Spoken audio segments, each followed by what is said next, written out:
오늘은 예수 어록 33번째 본문을 중심으로 해서 열매라는 제목의 말씀을 드립니다. 오늘 본문에서는 거짓 선지자를 삼가해라 그러면서 그 열매로 그 나무를 알 수 있듯이 좋은 나무가 좋은 열매를 맺고 나쁜 나무는 또 나쁜 열매를 맺는다. 그러면서 좋은 열매를 맺지 않는 나무는 찢겨서 불에 던질 것이니 그들의 열매로 그 나무를 알 수 있다. 그러시면서 나무와 열매의 관계를 말씀하시면서 그 거짓 선지자를 삼가해라 이런 말씀을 하시고 있습니다. 선지자라는 말은 예언자라는 말과 이제 같은 말인데 그 선지자 할 때 그 선지는 한문으로 앞선자에다가 알지자를 씁니다. 그래서 하나님의 뜻을 먼저 알아서 전하는 사람을 선지자라 이렇게 얘기하고, 예언이라고 할 때 그 예는 맡을 예자를 써서 말씀을 맡았다. 그래서 하나님의 말씀을 맡아서 전하는 사람을 예언자 그렇게 이야기를 합니다. 사실은 뭐 선지자, 예언자 이제 같은 말이지만 사실은 이제 예언자라고 하는 말이 좀 더 구체적으로 우리한테 이렇게 접해지는 그런 말이에요. 그런 어쨌든 본문에서는 선지자라 이렇게 되어 있기 때문에 그 선지자를 얘기하면서 설교를 진행을 해도록 하겠습니다. 선지자, 예언자, 하나님의 말씀을 맡아서 전하는 사람들이에요. 근데 거기서 중요한 것은 하나님의 말씀이라는 거예요. 하나님의 말씀을 내가 맡아서 이걸 전하는 겁니다.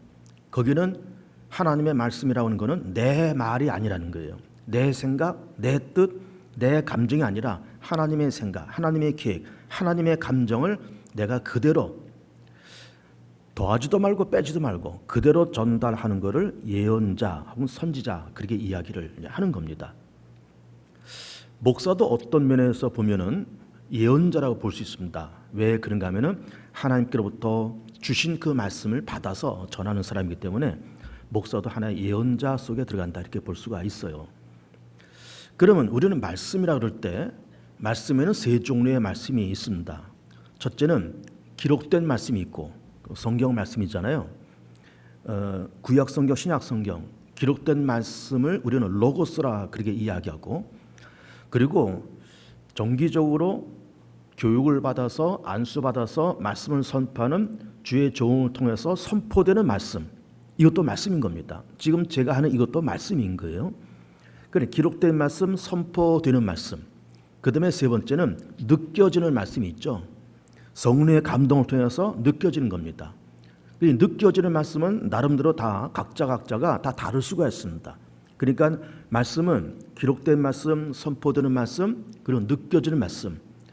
그 말씀을 맡아서 전하는 사람들이 선지자다 이렇게 볼 수가 있는 거예요. 좀 전에 말씀드린 것처럼 하나님의 말씀을 했어요. 하나님의 생각, 하나님의 계획과 뜻을 내가 맡아서 전하는 거예요. 그런데 그렇게 전할 때 나는 전달하는 사람이고, 그리고 내 말을 듣는 이 어떤 청자가 있잖아요. 듣는 사람이 있잖아요. 나는 말을 전하고 듣는 이제 청자가 있는데, 그러면 말씀을 전하는 나는 이 사람을 향해서 좋은 말도 있을 것이고 어렵고 힘든 말씀도 있는 겁니다. 하나님의 말씀이니까 똑같은 말씀이지만은 듣기 좋은 말이 있고 듣기 어렵고 힘든 말이 있습니다. 예를 들면 이렇게 분간할 수 있겠죠. 내가 예를 들어서 A라는 사람한테 이렇게 얘기하는 거예요. 아무개, A라고 하는 아무개. 하나님께서 나한테 말씀을 주시고 또 기록된 말씀을 통해서 내가 보니까 아마 자네는 아마 앞으로 좋은 일이 생길 것 같아. 기도 많이 했지. 그 기도에 응답이 있을 것 같아. 하나님의 좋은 응답과 계획이 있으실 것 같아. 그렇게 전달했다고 쳐보세요. 근데 그 전달한 것이 내 생각이 아니고 하나님의 생각과 하나님의 뜻을 가감없이 전달했다고 쳐보세요. 그러면은 그거를 전하는 나나 그 말을 듣는 그 A라고 하는 사람은 참 기분 좋습니다. 아니 좋은 일이 생긴다니까, 기도해서 응답되는 사건이 있다 그러니까는 좋잖아요. 근데 똑같은 말을 그럴자도 B라는 사람한테 그 사람에게 하나님께서 진노와 어떤 심판의 메시지가 내려왔다고 쳐보세요. 너 앞으로 그렇게 하면은 하나님께로부터 맞을 거야. 너 한 대 맞을 수 있어. 빨리 정신 차려야 돼. 회개해. 그렇지 않으면 하나님께로부터 어떤 진노와 저주가 찾아올 거야. 라고 그렇게 전달했다고 쳐보세요. 그것이 내 말이 아니고 하나님의 말씀이고 하나님께서 기록된 말씀이 되었던 어떤 성령의 감동을 통해서 되었던 그런 말을 내가 받아서 전달했다고 쳐보세요. 그러면 그 말을 전하는 나도 참 부담스럽고 듣는 사람은 더욱더 부담스럽습니다. 하나님의 진노가 임한다니까, 하나님의 심판이 임한다니까는 불편하잖아요. 그러니까 똑같은 하나님의 말씀이지만 어떤 거는 듣기 좋은 말이 있는가 하면 어떤 건 듣기 힘들고 불편한 말씀도 있는 거예요. 예를 들어서 좀 죄송하지만 어떤 나쁜 사람이 있어요. 그래서 나쁜 놈이에요. 그래서 내가 그 사람한테 하나님 말씀하시는데 너 나쁜 놈이래. 그건 내 말이 아니라 하나님께서 그렇게 정하시고 하나님께서 감동하셔서 그렇게 말을 전하는 거예요. 그러면은 전하는 나나 듣는 사람은 굉장히 기분 나쁩니다. 아니 난 나쁜 놈이라니까. 근데 나쁜 놈이 맞거든요, 사실은. 맞아서 하나님께서 가감없이 그렇게 말씀하신 건데 듣는 사람은 굉장히 마음이 불편합니다. 그러면서 그 말을 전하는 사람과 듣는 사람이 서로 의리가 상할 수가 있고 거리가 관계가 멀어질 수가 있어요. 너 나한테 나쁜 놈이라 그래? 그럼 멀어질 수가 있습니다. 그러니까 똑같은 말씀이지만 하나님께서 정하신 그 말씀이 좋은 말씀도 있고 듣기 불편한 말씀도 있는데 좋은 거는 좋지만 듣기 불편한 말씀은 그런 걸 통해서 인간관계와 전하는 자와 듣는 자가 마음이 상하고 관계성이 깨질 우려가 다분히 있습니다. 다분히 있어요. 자, 그런데 사실은 그렇게 좋은 말이 되었건 어렵고 힘든 말이 되었건 좋은 말은 하기 좋습니다. 그리고 그거는 누구나 다 쉽게 할 수 있어요. 하나님의 칭찬, 격려, 위로, 하나님의 응답이 있을 거래, 좋은 것이 있을 거래 하기 좋습니다. 그런데 어렵고 힘든 말씀, 조금 전에 말씀드린 것처럼 하나님의 진노가 임할 거야, 하나님의 심판이 임할 거야, 너 나쁜 놈이야, 이거 말하기 어렵습니다. 또 그거를 쉽게 내가 그 말을 할게라고 나설 만한 사람은 별로 없습니다. 별로 없어요. 그래서 거짓 선지자들이 나타난다는 거예요. 예를 들면 이스라엘 민족이 900년 주전 900년경에 남과 북으로 갈라집니다. 그래서 북왕조 이스라엘 주전 721년경에 아수르에서 함락됐어요. 남왕조는 주전 586년에 바벨론 침략받아서 함락됩니다. 남왕조를 중심으로 얘기를 해볼게요. 그럼 남왕조 유다에서 586년은 그 시간이 점점 다가옵니다. 다가올 때 진짜 참 선지자 같으면 어떻게 얘기해야 될까요? 힘들지만 일어나서 왕이 되었던 백성이 되었던 나서서 왕이시여 조만간 바벨론이 쳐들어올 겁니다. 우리가 하나님께로부터 죄짓고 범죄하고 타락해서 하나님께서 바벨론을 도구로 삼아서 우리나라를 칠 겁니다. 이렇게 얘기한다고 쳐보세요. 그 말을 듣는 그 말을 기분 좋게 들을 왕은 아무도 없을 거예요. 또 이 말을 백성들이 찾아가서 야 유다 백성들아 조만간 바벨론에 쳐들어온다. 예루살렘 무너질 거야. 너희들 다 죽거나 아니면 포로로 다 끌려갈 거야. 이렇게 말해서 그거를 기분 좋게 들을 백성 아무도 없습니다. 그러면 그걸 전하면 왕은 불편하고 그리고 그 말을 듣는 백성들은 술렁술렁거릴 것 아니에요. 만약에 이게 어떻게 되는 거야? 뭐 우왕좌왕하고 술렁거리고 그러면 왕의 입장으로서 그걸 듣는 본인도 기분이 좀 언짢지만 그 말을 듣는 백성들이 자꾸 소요가 일어나고 이게 술렁술렁거리는 그 모습을 보기 좋게 기분 좋게 이걸 들여다볼 왕은 아무도 없습니다. 나라가 좀 평안하고 좀 잘 되고 그러면서 백성들은 왕을 또 높이고 그러면서 왕은 또 다스리고 이래야 나라가 평안한 거지. 왕은 불편하고 백성들은 동요하고 술렁거리고 이걸 좋아할 왕은 없는 거예요. 근데 그렇게 전하는 그 선지자의 말이 이게 사실이거든요. 팩트거든요. 근데 그것이 아무리 사실이라 그럴지라도 듣는 왕이 불편하고 그 말을 듣는 백성들이 그걸 들으면서 소요가 일어나고 술렁거린다 그러면은 정부에서는 이거를 억제시키는 거예요. 그러면서 왕이 되었던 어떤 정부가 되었던 그렇게 전하는 사람을 이렇게 잡아다가 은근히 협박하죠. 처음에는 뭐 권면다고 그러겠죠. 야 그만해 이제 좀 뭐 그런 얘기 하냐. 그 권면도 하다가 정 안 들으면 협박도 하는 거예요. 너 한 번 더 하면 죽는다. 이렇게 되는 거예요. 언론 탄압을 시킨 언론 탄압을. 너 한 번 더 하면 죽어. 그런데 진짜 선지자 같으면은 내가 한 번 더 하면은 죽을 수 있지만 하나님의 말씀이고 팩트고 또 하나님이 그거를 전환하고 나한테 사명을 주신 이상은 이걸 할 수밖에 없는 거예요. 그래서 그걸 하다가 하면 어떻게 될까요? 고문당하고 체포당하고 심지어는 죽을 수도 있어요. 그 사람들이 누구냐? 이사야, 예레미야 이런 사람들이었어요. 그걸 전하다가 다 핍박당했습니다. 고문당하고 죽고 쥐도 새도 모르게 없어지고 다 그렇게 된 거예요. 그러니까는 왕의 입장에서는 좋은 말을 해주는 사람은 좋고 나쁘고 힘든 말은 그것이 사실이라 그럴지라도 이게 듣기가 어려운 겁니다. 그런데 듣기 좋은 말은 좋은 겁니다. 그래서 거짓 선자들이 나타나면서 왕이시여 이사야가 예레미야가 나와서 뭐 조만간 전쟁을 한다 뭐 한다 그러는데 그게 다 거짓말이에요. 무슨 전쟁을 합니까? 우리나라 보세요. 예루살렘 보세요. 이건 평화의 성이고 하나님께서 함께 하신 성인데 어떻게 이 성이 무너지겠습니까? 아니에요. 절대로 전쟁 안 일어납니다. 설령 전쟁이 일어나도 우리가 갖고 있는 이 군사력 가지고 충분히 막을 수 있습니다. 아무 걱정하지 마십시오 라고 말을 하는 거짓 선자들이 있었는데 그렇게 말을 하는 선자들은 왕으로부터 칭찬 듣죠. 그리고 왕으로부터 정부로부터 각종 혜택을 다 받는 거예요.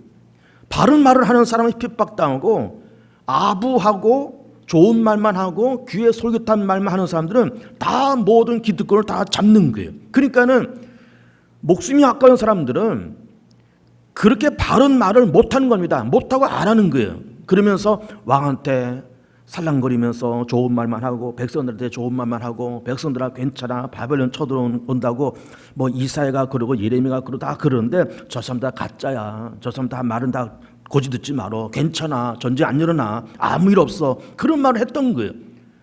그런 말을 했을 때 생각과 지혜가 있는 사람들은 누구의 말을 쫓아가야 되는 겁니까?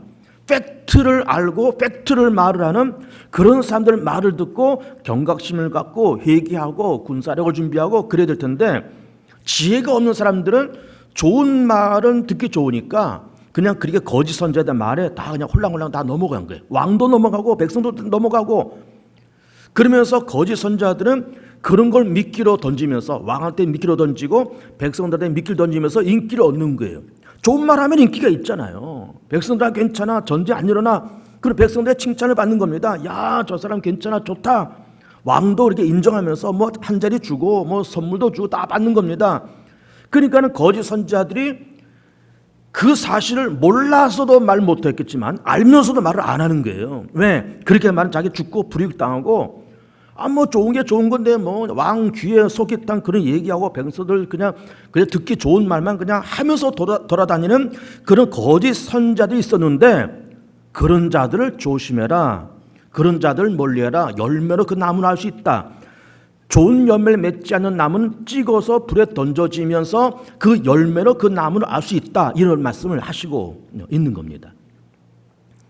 586년 바벨론 전쟁을 지금 얘기하고 있지만은 예수님 시대도 마찬가지예요. 예수님께서 십자가에서 죽으시고 부활하신 다음에 40년 후에 로마가 쳐들어와서 예루살렘을 함락시킵니다.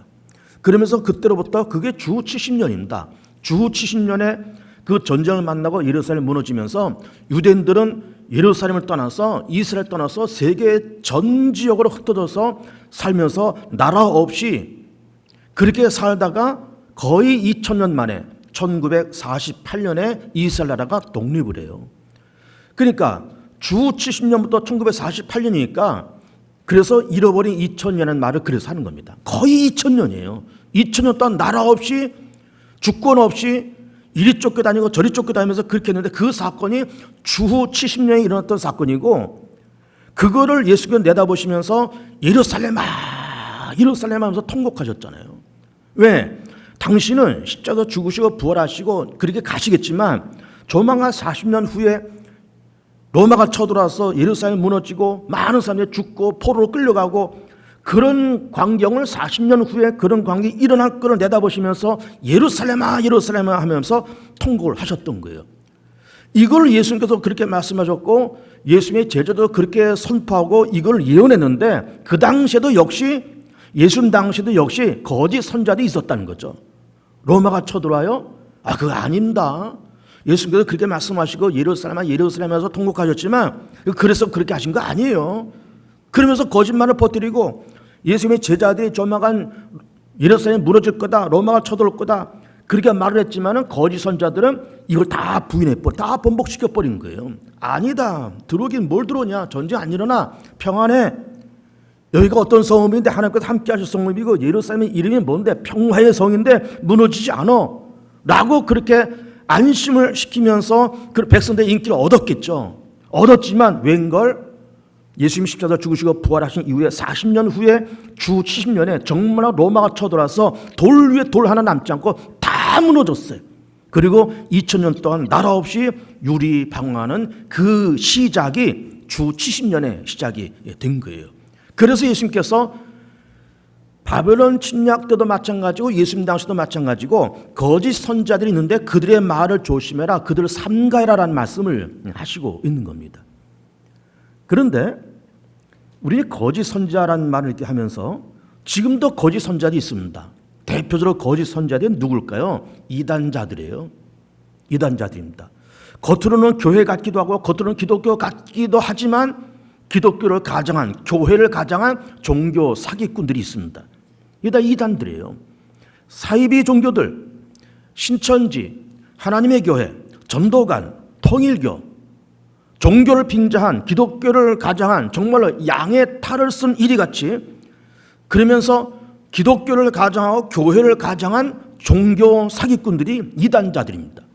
그러면서 아까도 말씀드린 것처럼 선지자라고 하는 사람들은, 예언자라고 하는 사람들은 하나님의 말씀을 받아서 이 말씀을 가감없이 그대로 전하는 사람들이 선지자인데 하나님의 말씀이라고 그랬잖아요. 자기 말이 아니고 자기 생각이 아닌 하나님의 말씀을 전하는 사람들인데 이런 종교 사기꾼들이나 거짓 선지자들은 하나님의 말씀을 받은 것이 아니라 자기 생각을 얘기하는 거예요. 자기 생각, 자기 주관,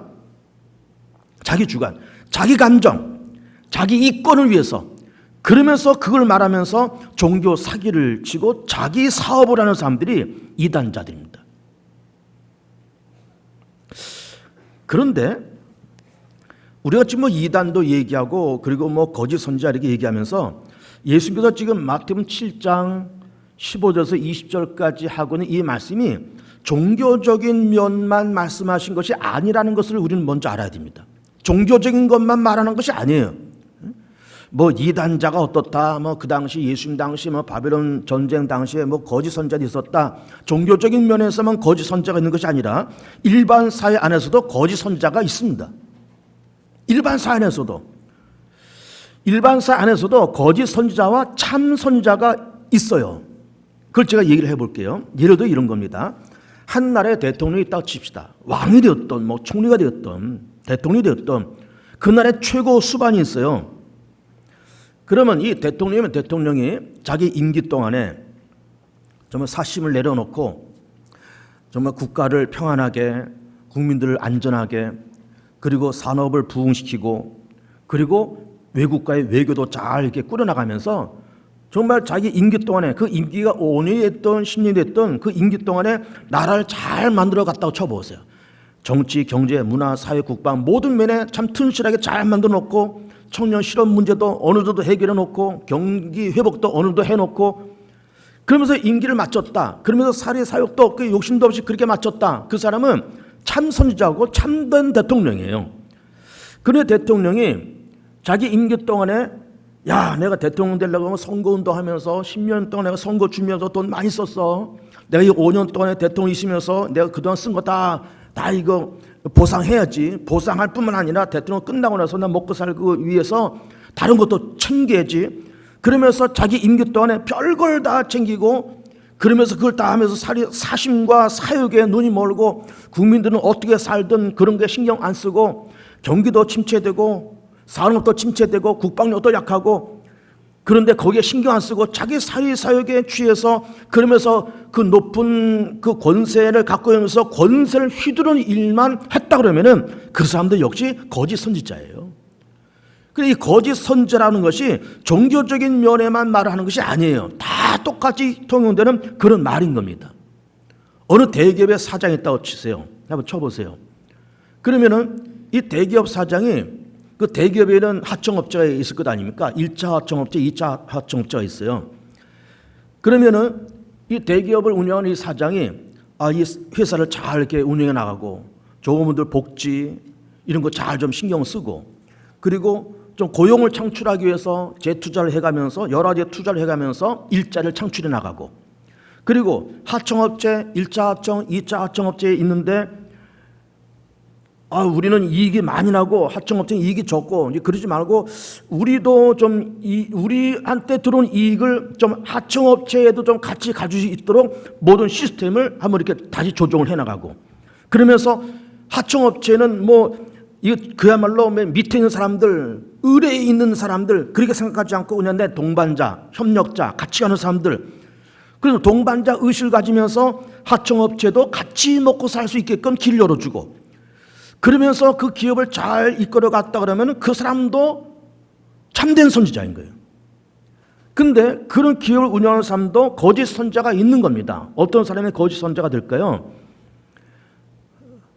하청업체를 막 후려치고 갑질을 하고 그다음에 임금을 막 깎고 자기는 연봉을 수백억을 가져가면서 종업원들 일당 10원, 100원 올리는 것도 막 인색하고 그리고 하청업체 단가를 막 후려쳐서 막 그냥 거의 이윤도 남지 않을 만큼 막 하청업체도 막 울리고 후려치고 그러면서 막 싫으면 그만둬 하면서 막 잘라버리고 이러면서 갑질을 하면서 한다 그러면은 그것도 거짓 선지자예요. 그래 이 참된 선지자와 거짓 선지자가 종교 분야에만 적용되는 말이 아니다 그 말이에요. 절대로 아닙니다. 여러분 미안하지만 목사도 거짓 선지자가 될 우려가 있습니다. 개봉중앙교회 담임 목사로 위임 목사로 이렇게 있으면서 어쨌든 하나님께서 나한테 맡겨진 그 시간 동안에 교회를 잘 관리하고 교회를 아름답게 만들어가고 부흥시키고 모든 면에 튼튼하게 모든 것을 다 만들어 놓고 그러면서 기도하고 마음 쓰고 그렇게 자기 임기를 채워간다 그러면 그건 참된 선지자죠. 그런데 거짓 선지자는 월급 왜 안 올려주냐, 보너스 왜 안 올려주냐, 사택을 왜 더 큰 것을 안 주냐 이런 거 자꾸 시비 걸고 그러면서 바깥으로 겉돌고 이러면은 이건 거짓 선지자예요. 거짓 선지자입니다. 여러분 예를 들어서 요 뒤에 이제 우리 광명시장이 있지만은 광명시장에서 작은 가게를 운영하는 사람도 참된 선지자고 거짓 선지자가 있습니다. 참된 선지자는 어떤 사람일까요? 장사라고 하는 거는 어쨌든 물건을 띄워와서 이걸 파는 사람들이잖아요. 그러면 물건을 기왕이면은 좋은 물건을 값싸게 내가 이렇게 띄워와서 역시 그 좋은 물건을 또 값싸게 내 소비자한테 이렇게 전달해서 파는 거예요. 이윤이 많고 적고를 떠나서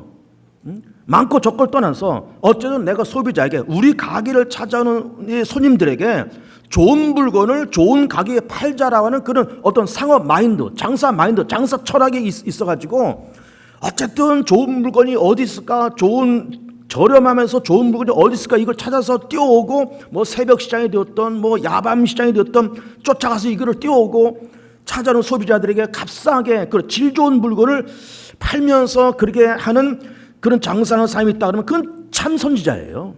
진짜 선지자입니다. 그러나 거짓 선지자, 거짓 장사꾼도 있는 겁니다. 물건 그냥 허접한 물건 사다가 그냥 겉모습만 포장만 잘 해가지고 유통기한도 말이게 속이고 포장만 잘해서 이걸만 비싸게 팔아서 그런 사람도 있을 겁니다. 없기를 원하지만 그런 사람도 있을 거예요. 그렇게 해서 잠시 잠깐 좀 돈을 좀 벌었을지 모르지만 문제는 뭘까요? 오래 가지 않습니다. 절대로 오래 가지 않아요. 여러분 소비자가 얼마나 무서운데요. 이게 진짜냐 가짜냐? 이게 싸냐 비싸냐 아니면 적당한 가격이냐? 장사하는 사람보다 소비자가 더 잘 알아요. 요즘 스마트폰에 손가락질 몇 번만 하면 이 물건 가격을 전부 다 비교할 수 있어요. 전국으로 비교하면서 물건을 다 비교하고 이게 백화점에 나가면 얼마가 되고 이게 마트로 가면 얼마가 되고 재래시장에 가면 얼마가 되고 이걸 직접 가서 사면 얼마가 되고 이거를 홈쇼핑으로 사면 얼마가 되고 이거 소비자들이 다 껴있고 있어요. 요즘 무섭습니다. 그래가지고 요즘에 또 그 SNS가 발달돼가지고 어느 가게에다가 막 칭찬하는 댓글이 들어가면은 막 폭발 이게 성장되지만은 뭐가 삐딱 잘못돼가지고 막 거기에 악성 댓글이 들어가면은 그 가게 문 닫습니다. 금방 문 닫아요. 요즘 무서운 시대가 됐습니다. 소비자를 속일 수가 없어요. 그런데 그런 세상, 이 무서운 세상에 됐는데 아니 세상에 허접한 물건 떼와서 포장만 그럴듯하게 해가지고 이걸 뭐 이윤을 몇 배 해가지고 이거 붙여서 판다? 잠시 잠깐은 몇 달은 버텨서 돈은 벌 수 있을지 모르지만 절대로 오래 못 갑니다. 절대로 오래 못 가요. 그렇게 하는 장사꾼이 있다 그러면 그것도 역시 거짓 선지자예요. 거짓 선지자입니다. 그러니까 여기서 말하는 거짓 선지자와 참된 선지자가 종교 분야에서만 말을 하는 것이 아니다라는 걸 제가 얘기를 하고 있는 거예요. 종교 분야만 얘기하는 것이 절대로 아니에요. 일반 사회 안에서도 똑같이 그렇게 되는 겁니다. 여러분 가정은 안 그러겠습니까? 가정도 마찬가지예요. 아버지 구실, 가장 구실, 잘하면은 참된 선지자고 참된 아버지지만은 식구들 먹여 살릴 생각도 안 하고 겉돌고 이상한 짓 하러 돌아다니고 그것도 거짓이잖아요. 다 마찬가지입니다. 참이냐 거짓이냐, 참된 선지자 거짓 선지자라는 것이 종교 문제에만 해당되는 것이 절대로 아니다 그 말이에요. 못된 열매, 좋은 열매가 종교에만 해당되는 것이 절대로 아니고 우리 자신 속에, 우리 일반 사회 속에 깊이 녹아있는 그런 개념인 거예요. 근데 여러분, 무서운 거는 예수 믿는 우리들도 거짓 선자가 하마터면 될 수가 있다 그 말이에요. 까딱하면 우리도 거짓 선자가 될 수 있어요. 목사가 아니라, 물론 목사도 포함되지만 일반 성도들도 거짓 선자가 될 우려가 있어요. 제가 얘기를 해볼까요? 처음에는 예수 잘 믿어요. 교회 잘 다닙니다. 늘 예배를 사모하고 주일을 사모하고 그렇게 지나가요. 뭐 좋잖아요. 그런데 이제 시간이 지나갑니다. 시간 지나가면서 한 10년, 20년 이렇게 돼요. 30년 이렇게 돼요. 그럼 세례도 받았죠. 교회도 직분도 받았죠. 또 항종지도 되겠죠. 그렇게 되는 겁니다. 그러면은 내가 예수를 믿고 교회 생활을 하는 것도 하나님이 주신 방법대로 교회 생활을 하고 하나님이 주신 방법대로 신앙생활을 하고 하나님이 예언이란 말과 선지라는 말이 그렇다고 말씀드린 것 아닙니까? 하나님의 말씀을 받아서 액면 그대로 더하지도 말고 빼지도 말고 전하는 것이 선지자인데 우리도 그렇게 될 우려가 있다 그 말이에요. 그러니까는 하나님이 주신 방법대로 내가 예수 믿고 하나님이 주신 방법대로 교회 생활을 하고 하나님이 주신 방법대로 신앙생활을 하고 그래야 되는데 시간 지나가면서 하나님의 방법은 점점 사라지고 거기에 뭐가 들어가 있는가 하면 내 방법이 들어가는 거예요. 하나님의 관점이 아닌 내 관점, 하나님의 방법이 아닌 내 방법, 하나님의 판단이 아닌 내 판단, 하나님의 기준이 아닌 내 기준, 내 기준. 그래서 기준이 늘 자기가 되는 거예요. 내가 봐서 옳으면 다 옳은 것이고 내가 봐서 틀리면 다 틀리는 거예요. 하나님은 그렇게 말씀하지 않거든요. 근데 그 기준이 늘 자기 자신이 되어버리는 거예요. 그래서 우리가 교회를 다니면서 뭐 이거는 맞네, 이건 틀리네, 이거는 좋으네, 저건 싫으네. 근데 그 관점이 하나님의 관점이 아니라 자기 관점이 되어버리는 거예요. 그렇게 된 우려가 다분히 있습니다. 좋네, 싫으네, 마음에 드네, 안 드네, 잘하네, 못하네, 되는 거네, 안 되는 거네. 그 관점이 자기가 되어버린단 말이에요. 하나님은 그렇게 말씀하지 않는데 그러면서 시간 지나가면서 모든 관점과 모든 기준이 자기 자신이 되면서 하나님의 방법이 아닌 자기 방법, 하나님의 관점이 아닌 자기 관점으로 판단하고 난도질을 치면서 그렇게 우리가 교회를 다닐 우려가 다분히 있어요. 다분히 있어요. 그러니까 우리는 거짓 선지자 어떻게 보면 굉장히 막연한 개념이에요. 거짓 선지자? 뭐 그런 사람도 있었겠지. 주전 586년도 그때쯤 거짓 선지자 있었겠지. 예수님 당시에 뭐 로마 쳐들어오지 않을 거야 그러면서 거짓 선지자들이 있었겠지. 근데 그게 종교적인 문제만 해결되는 것이 아니라니까요.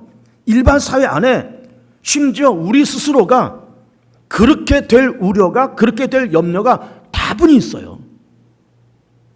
하나님의 방법, 하나님의 관점, 하나님의 주관, 하나님의 기준점, 그래서 우리는 이 말씀을 이렇게 듣고 읽으면서 우리는 이런 기도를 해야 될 시기가 되었습니다. 여호와 하나님이여, 주의 거룩한 영을 내게 비춰 주셔서 하나님의 관점으로 세상을 바라보고 하나님의 관점으로 세상을 평가하고 하나님의 관점으로 나를 바라보시는 하나님의 관점과 생각을 내게 주시옵소서.